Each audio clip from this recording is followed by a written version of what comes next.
The Jets are now searching not just for a new head coach, but also for a new general manager. What would be the best possible head coach general manager pairing? Let's talk top candidates today on Locked On Jets.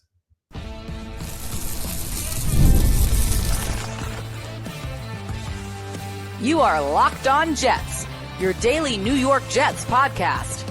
Part of the Locked On Podcast Network, your team every day. Welcome. This is the Locked On Jets podcast, part of the Locked On Podcast Network, your team every day. It's Friday, November 22nd, 2024, and I'm your host, John B. from GangGreenNation.com. Thank you so much for making the show your first listen or first watch every day. This is a daily podcast covering the New York Jets with new episodes each day through the week, Monday through Friday. And today our episode is brought to you by Game Time. Download the Game Time app, create an account, and use code LOCKEDONNFL for $20 off your first purchase. Today we're going to do our weekly mailbag show. Normally we do our mailbags on Wednesday, but this week there was some pretty big Jets news that broke on Tuesday, the firing of general manager Joe Douglas. We did not have time to do our mailbag on Wednesday, but now we do. So we're going to do a special Friday mailbag. Thanks so much to everybody who sent in questions. Couldn't do the mailbag without you. Our first question, John, if you had a magic wand, which available general manager head coach tandem would be the best fit to oversee the team? Who would be able to get the most out of this existing roster with their head coaching philosophy and experience? Well, I would say that I don't think we should go with this existing roster any further. I think that this roster needs to be overhauled, and I think that's one of the reasons we have a general manager search. But I think this question is phrased in a really smart way because it's about hiring a tandem. It's about hiring two people who will work well together. Sometimes I think we get into the mindset of playing fantasy football. We'll just hire this guy as GM and this guy as head coach, and everything will work out great. And then we also do it with the coaching staff. We just hire this guy as our head coach and this guy as our defensive coordinator. Everything will work out great. But the people need to be able to work well together. Otherwise, the team's not going to be able to have success. Everybody needs to be pushing in the same direction. And one of the things we've seen in recent years with the Jets is that when the head coach and general manager don't work well together, it's a detriment to the team. And I will say this, the Joe Douglas, Robert Saleh tandem obviously did not pan out in the end, but it seemed like they were on the same page. It did not seem like they had trouble working together. And you saw that bring good things, especially on the defensive side of the ball, because Saleh was very clear about the players that he needed to run his defense effectively, and Douglas was good at getting them. The downfall of this regime was simply that it never seemed like Saleh ever developed an offensive philosophy. It never seemed like he understood what he wanted on the offensive side of the ball. And the Jets really struggled personnel-wise on the offense.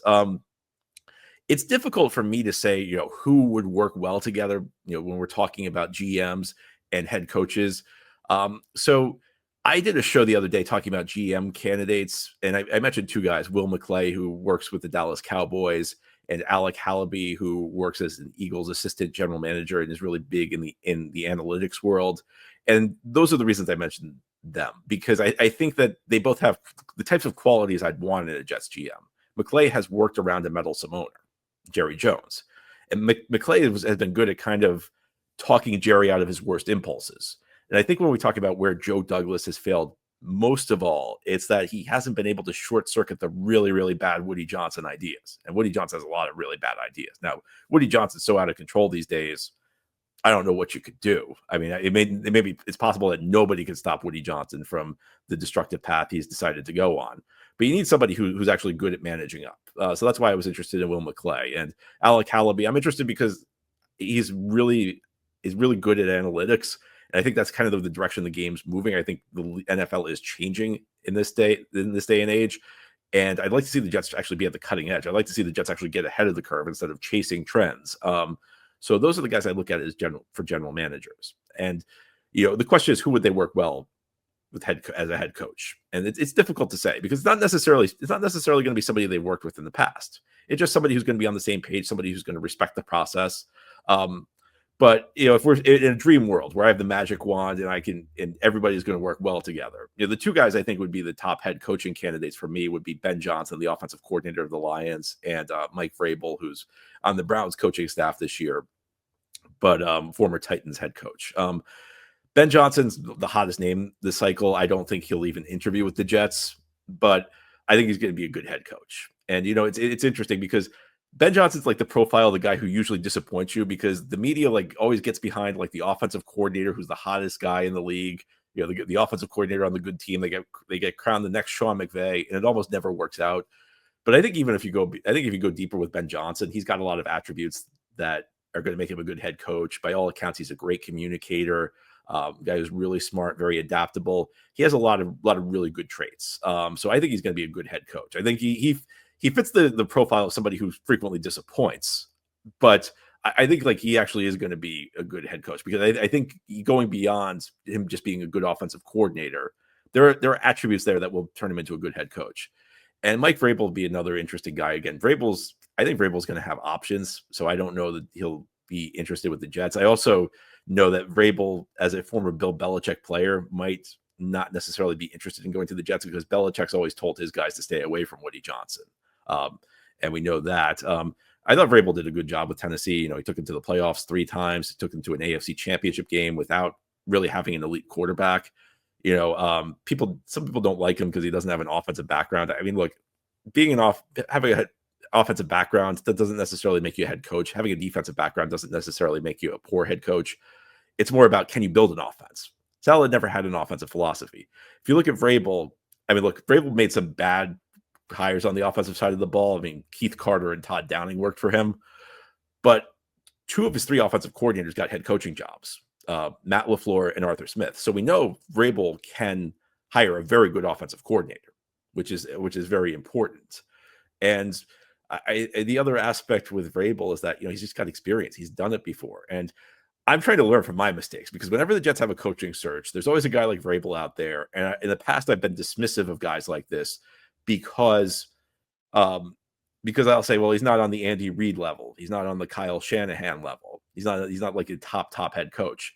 So if you hire, he doesn't have the upside one of these assistants might be, because an assistant coach might be the next Andy Reid. An assistant coach might be the next Kyle Shanahan. And what happens? The Jets always hire some coordinator who ends up being worse than the established head coach that I dismissed. So I think Vrabel is a solid coach. I think one thing the Jets have shown is that, especially this ownership, they have no idea how to scout which coordinators are going to be good head coaches. So that makes me inclined to go with a safer model like a Mike Vrabel. I think he'd be a good choice. Now, would he be interested?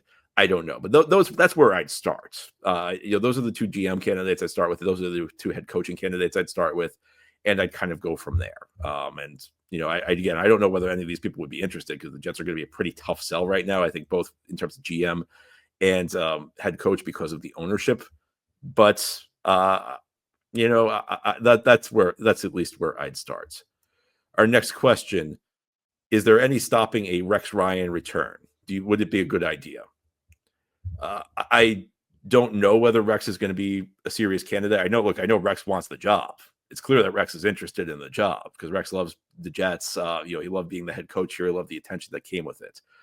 I understand why people, would want Rex Ryan back, because he was the last head coach of a good Jets team, and there are a lot of great memories. And I think Rex Ryan has a special place in the heart of every Jets fan for the job performance. But I think, looking realistically, he hasn't coached in the NFL since 2016. He hasn't had a winning record as an NFL head coach since 2010. He during his time as a head coach, he was not great at developing young talent. The next Jets head coach is going to need to develop a lot of drafted players. And he was a guy who showed himself to be painfully behind the times on the offensive side of the ball. And the other thing about Rex is, Rex is Rex. He's not a guy who learns. He's a guy, and he's very open about this. I am who I am. And I think he was the perfect coach for the 2009 and 2010 Jets, because that was a veteran-oriented team. It was a team that maybe Eric Mangini pushed a little too far. Maybe Mangini was a little bit too much of a disciplinarian. They have a bunch of professional guys who did their jobs well, who didn't need a lot of supervision. Rex is great in a scenario like that. The scenario the Jets will have next year is trying to kind of retool.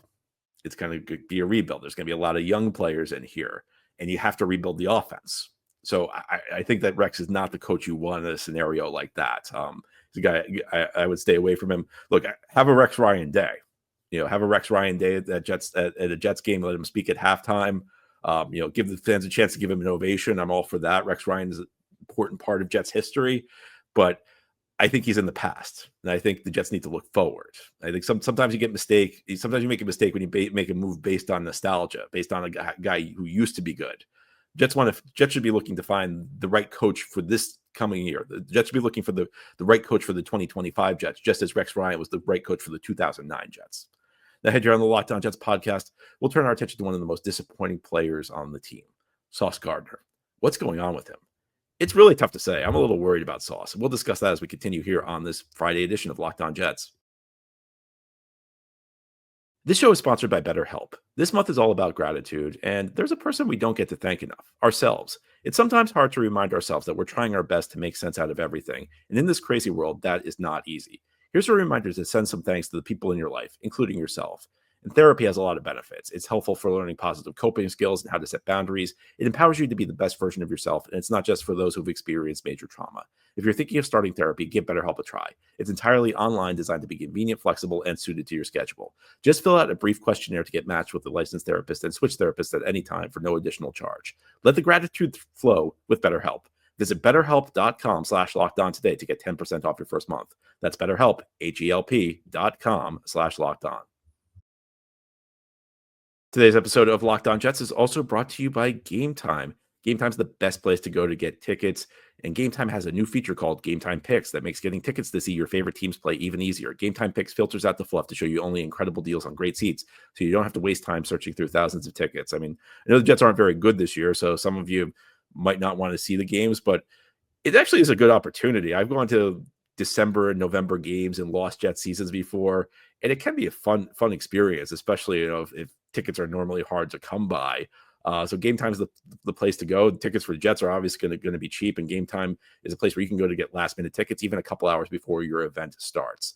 Take the guesswork out of buying tickets with Game Time Picks. Download the Game Time app, create an account, and use code LOCKEDONNFL for $20 off your first purchase. Terms apply. Again, create an account and redeem code LOCKEDONNFL, LOCKEDONNFL, one word with no space, for $20 off. Download Game Time today. What time is it? Game time. Thank you so much for making Locked On Jets your first listener, first watch every day. Big shout out to you, everydayers. This is a daily podcast covering the New York Jets with new episodes each day through the week, Monday through Friday. Let's continue now with our weekly mailbag show.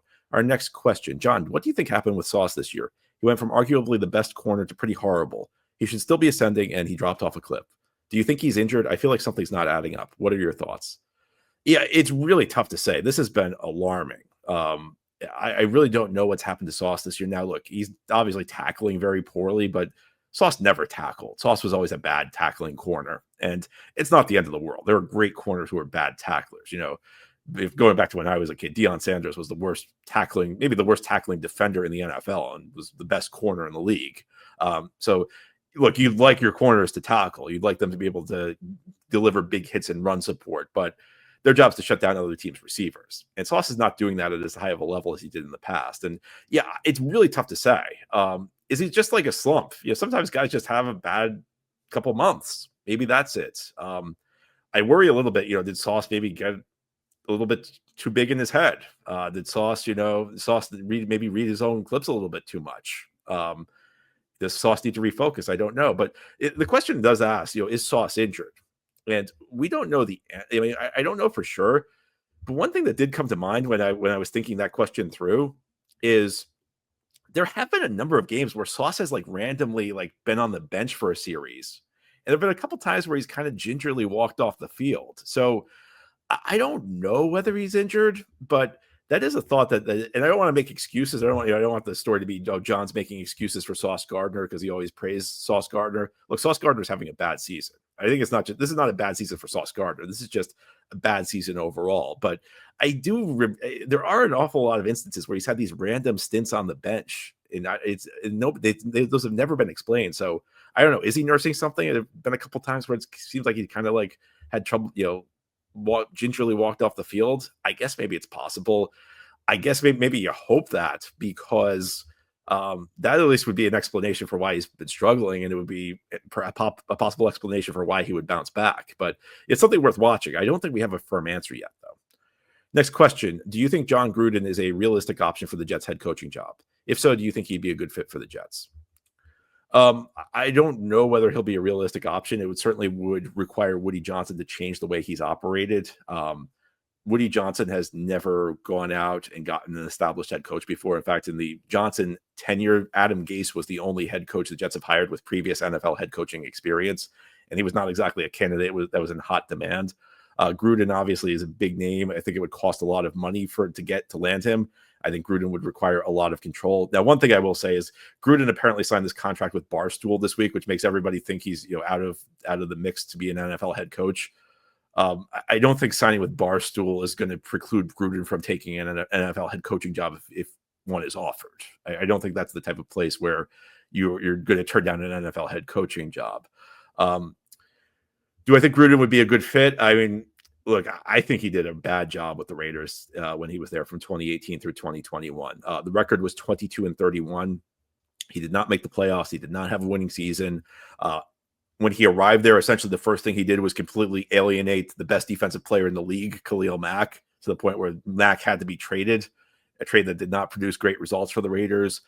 I think you would have to presume that a coach with Gruden's background would demand a lot of personnel control because he had that with the Raiders. And the drafting was just really bad. I mean, the draft it's not just that the picks were bad. It's like in the moment when they made these picks, people were like, what are they doing? Their draft record may have been worse than Mike McCagnon's draft record when Gruden was with the Raiders. And the other thing, look, I can't sit here and tell you you shouldn't hire Rex Ryan because he hasn't had a winning season since 2010, and then turn around and say hiring Jon Gruden, who hasn't had a winning record since 2008, is a good idea. Gruden hasn't won a playoff game since the Super Bowl in 2002. So we're talking about a coach who hasn't won a playoff game in over 20 years. Now I know he was he wasn't coaching for a long time, but I do not think this would be a good move. I think it's a move that would generate a lot of hype. I think the Jets would get a lot of praise for it. It would require Woody Johnson to change the way he does business, but Woody Johnson has changed the way he's done business this year. Prior to this year, he had never fired a head coach or a general manager in season. So Woody Johnson is changing the way he operates, not for the better. He is changing the way he operates. So it's maybe it could happen. I don't think Gruden would be a good move, though. I would not be a fan of that move. Next question is from Chris. John, thoughts on Woody Johnson nixing a Bryce Huff extension? I still remember you were advocating for that early last year, and it's fascinating to hear that Joe Douglas actually tried but was blocked. Yeah, so this was in the article that came out from The Athletic that had a lot of stories about Woody Johnson meddling, and one of the stories was that Joe Douglas wanted to offer Bryce Huff an extension last year, and Woody Johnson wouldn't allow him to do it. I think I owe Joe Douglas an apology because I was very critical of Joe Douglas for not offering Bryce Huff an extension, and it sounds like he did. So I'm sorry on this one. Look, I'm not apologizing to everything I've criticized Joe Douglas for, but I think on this one, Joe Douglas does deserve an apology from me. So I'm sorry, Joe, because Joe Douglas did try and extend Bryce Huff. Some people are saying, well, how do you know it's true? Joe Douglas could be leaking that to the media to make himself look good. If Bryce Huff was having a 10-sack season, I could see that because then it'd be like, oh, Joe Douglas wanted to re-sign this guy who's having a great season, and Woody wouldn't let him. Bryce Huff's having a bad season in Philly. So that's what makes me believe it's true. It's not like Bryce Huff is like having an all-pro season and Joe Douglas is saying like I wanted to sign him. Joe Douglas, the story is essentially Joe Douglas wanted to retain a guy who's not having a good season. So it doesn't make Joe Douglas look that great. But look, one of the things we always talk about on this show, and we talk about it from players the Jets sign, is that you have to be careful in free agency because sometimes it's difficult to replicate the scenario, the situation that made a player successful on another team. Different coaching staff, coaches who may not know how to use the player to their strengths well enough. Player may not fit the team, the new team as well as he fit the old team. May not be just like the right cultural fit in the locker room. So, if Bryce Huff was still here, he's playing in the 4-point stance a lot, the wide nine, just firing up the field with Robert Saleh and then Jeff Ulbrich, he might be better. But yeah, my biggest thought is, I was wrong about Joe Douglas. I should have criticized the owner, not Joe Douglas, because Douglas tried to retain Huff. And, if Huff's still here, he's having a bad season in Philly, but I think he'd be better than Hassan Reddick. So I think the Jets would probably be better off if Huff was still here. I think the thing that was always tough for me with the way things played out was the Jets never made him an offer. If you make him an offer and he turns it down, he says, I want more money elsewhere, then that's one thing. They never made him an offer, and that never made sense to me. And again, this is one of the reasons I believe the story, because why wouldn't you make it, even if you don't think he's going to accept it, you make him an offer if you want to keep him. If you offer him, I don't know, $8 million. He ended up getting like 17 in Philly. You offer him 8, like, I don't know, at least make the offer. And they never did it. Well, now we know why. It was the owner. And now suddenly it makes sense why they didn't make an offer. So I do believe that was true. I was just disappointed the way things played out. I'm disappointed the way a lot of things played out. Anyway, ahead here on the Locked On Jets podcast, we'll turn our attention to a player we hope will not disappoint us in the future. The Jets have a new left tackle who just entered the starting lineup that last week. The Jets hope he will be the left tackle for years to come. How did Olu Fashanu do in his first start at the left tackle position? I'll give you some thoughts as we continue here on this Friday mailbag edition of Locked On Jets. Today's episode of Locked On Jets is brought to you by Built Rewards. PSA for anyone who rents. If you haven't heard of Built, you're about to thank me. Earning points on rent is now a reality when you pay your rent through Built. You don't even have to check with your landlord to start earning points that you can use towards flights, hotel stays, fitness classes, even your next rent payment. Let me break it down for you. There's no cost to join Built, and as a member, you'll earn valuable points on your rent and on your everyday spending. Built points can be transferred to your favorite hotels and airlines, even the ones you haven't heard of. There are over 500 airlines and 700,000 hotels and properties around the world that you can redeem your Built points towards. Points can also be redeemed toward a future rent payment and unique experiences that only Built members can access. So if you're not earning points on rent, my question is, why not? Start earning points on rent you're already paying by going to joinbuilt.com/lockedonnfl. That's joinbilt.com/lockedonnfl. Make sure to use our URL so they know we sent you. joinbuilt.com/lockedonnfl to start earning points on your rent payments today. This is the Locked On Jets podcast. We're doing our mailbag show today on this Friday. Our next question: how do you evaluate Olu Fashanu's first game versus expectations? That's a great way to phrase the question, because across the NFL, and this has been true for years, rookie tackles really struggle. So I think expectations need to be really low for Olu. I think also after watching him play right tackle in place of Morgan Moses, one thing was clear was that he wasn't physically there yet. I think he needs to hit the weight room this offseason. I think it was a struggle against the Colts. I think there were moments where he did not hold up in pass protection. But what I'm looking for from Olu Fashanu right now is, are there flashes? Are there moments where he looks like a credible tackle? Because again, I don't think he's there physically at the moment. So I want to see like some stretches within games where he looks good, where you say if he does that consistently, he could be really good. And I did see them. So I think there is reason for optimism with Olu Fashanu. I think when you're talking about any rookie tackle, you have to keep your expectations in check. It's not going to be great. It's also going to be a struggle because you don't really have a quarterback who's capable of moving right now. So with all that said, I thought, all things considered, look, was it a great performance in general? No. Was it the type of performance we'd criticize Tyron Smith for? Yes. But I think relative to expectations, the rookie who is still kind of, learning the game, I thought there were some good takeaways. I thought there were some things to be optimistic about. Next year is really the year for Olu. He's going to begin the season as the starting left tackle, and we'll learn a lot more about him then. I think the second season for left tackles is when you really start to learn who can play and who can't. Next question. Hey, John, thanks for taking questions. You've mentioned it will be hard for the Jets to attract any decent candidate for head coach or GM. What are your thoughts about offering a rebuilding Browns team a first-round pick to trade away Kevin Stefanski? I agree with you that the Jets will have a hard time attracting any decent head coach candidate, but this is a way to pick one up. Well, the thing is, a situation like that, Stefanski would still have to want to join the Jets. You can't really trade a coach unless he wants to come.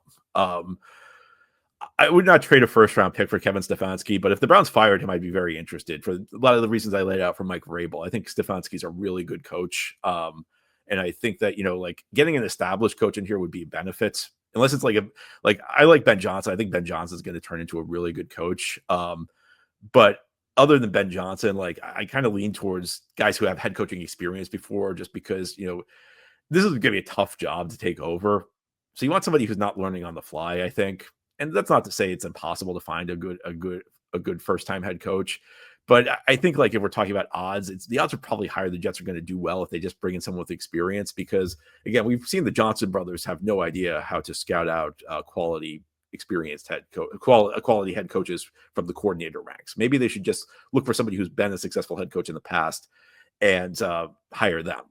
And I think Stefanski's done a good job in Cleveland, and I don't think what's happened in Cleveland is really his fault. So I think, that's a guy who, if he becomes available, he'd be at the top of my list. I don't think I'd give up a first-round pick for him. But, maybe he'd take the job because, like after being fired by Cleveland, his stock's not going to be all that high. So maybe the Jets would be an opportunity. Maybe that's something that would happen there. Next question. In yesterday's episode, you blamed Joe Douglas for not reining in Woody Johnson. Then you say it may have been impossible to do so and that Joe Douglas didn't try. How do you know that he didn't? What evidence do you have that this is the case? If you have none, why engage in such speculation? Since Woody has been owner, which Jets GM have successfully managed up? And finally, which prospective GM candidates do you think would be the strong stand-up to Woody Chris types? Because it seems that's the most important quality in the GM, or tied for first with being a good evaluator of talent / fit. So there's a lot of questions here. I already answered the last question. I think Will McClay would be the first guy I'd look to. You need somebody with experience dealing with that owner. As far as how do I know that he didn't, there have been reports on it. There was the report on The Athletic that Joe Douglas essentially checked out, according to people who were in the organization.